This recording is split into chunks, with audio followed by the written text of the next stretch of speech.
ասել, որ մենք մտնում ենք մի տարածք, որը ռուսական կոնցեսիայի շրջանակներում է, անհեթեթ է, որովհետև TRIP-ը բոլորովին այլ նախագիծ է եւ մեծ հաշվով տեղ-տեղ գուցե կապակցվում է ռուսական երկաթուղիների, հարավկովկասյան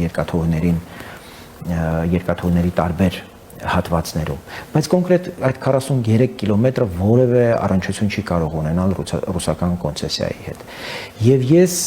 շատ մտահոգ եմ, որ Երևանը դեռևս այս հարցերը չի կոմունիկացրել Ռուսաստանի հետ, ու Ռուսաստանից եկող հայտարարությունները, օրինակ Գալուզինի հայտարարությունները հենց դրա ապացույցն են, որ ռուսները դեռևս հույս ունեն, որ այսպիսի ճնշումներով կարող են այս կամ այն կերպ մաս կազմել TRIP-ին, այն դեպքում, երբ շրջանակը արդեն շրջանակային ամբողջ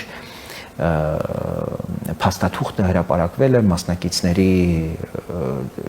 շրջանակը գիտենք, Հայաստան եւ Միացյալ Նահանգներ, գիտենք ինչ համամասնությամբ է կառավարվելու,